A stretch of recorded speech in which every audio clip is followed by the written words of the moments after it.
Hi there, folks. And on this week episode of DTV, since I have completed my original song for the time being, I just want to take a few minutes to share with you some music that I was listening in my teens and when I was a young adult. Um, I'm I'm not going to talk about the classic rock band like the Beatles, Pink Floyd, or Led Zeppelin, or other band like that. I just want to show you some albums that I bought at the time.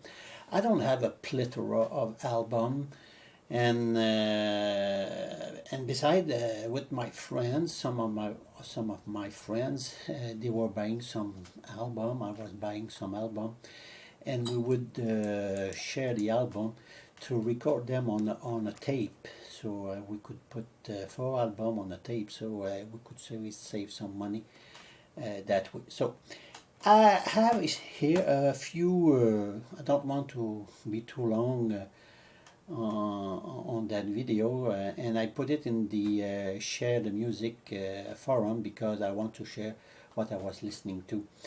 There is no special order in my list, so let's go. Alan Parsons Project. Maybe many of you know them. Ravi Shankar. Of course, the Beatles have been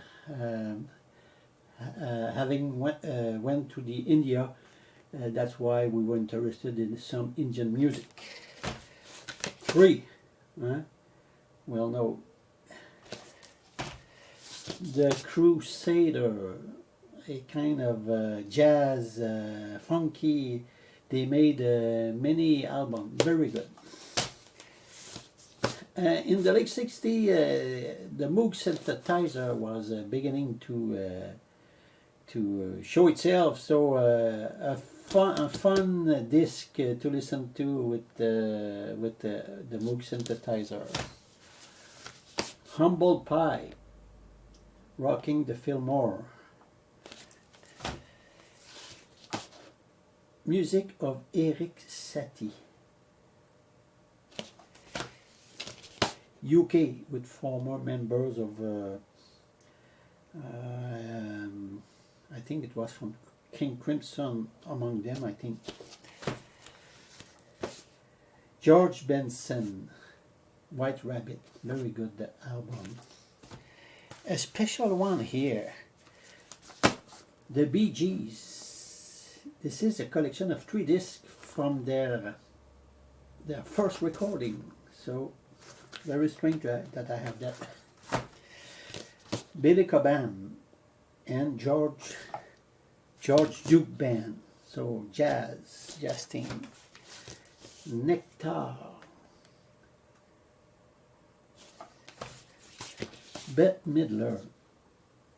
I think I bought this after I saw the film The Rose starring Bette Midler.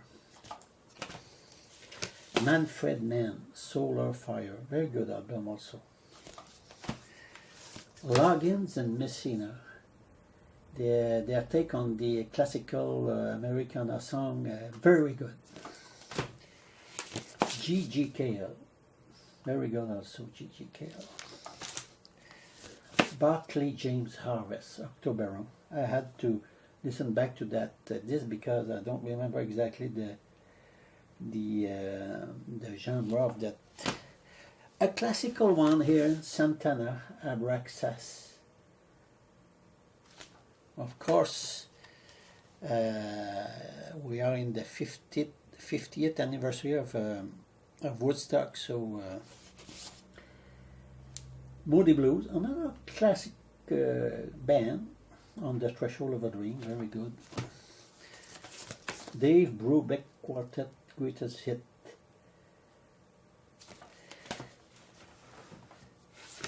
Air Conditioning, Curved Air, a very good album. The Roaches, I don't know if they are sister, but I bought that album, that disc, because I read somewhere that it was Robert Fripp from King Crimson that has produced that disc. That's why I bought. They make some funny song. Van der Graaf Generator, Spirit, Herbie Hancock, and, well, many artists on there. Herbie Hancock, Freddie Hubbard, Stanley Turrentine, Ron Carter, Jack DeJohnette, Eric Gale. So, Traffic, the low spark of High Heel Boy. Very good. And I had a few discs of Hawkwind. Hawkwind it's a kind of space opera music. So that was a few of the albums I was listening to in those years.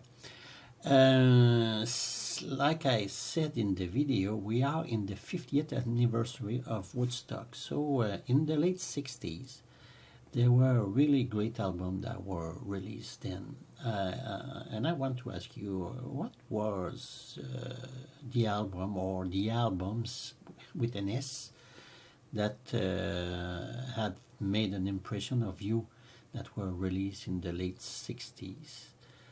I didn't talk about the classic band intentionally because I wanted to leave that to you.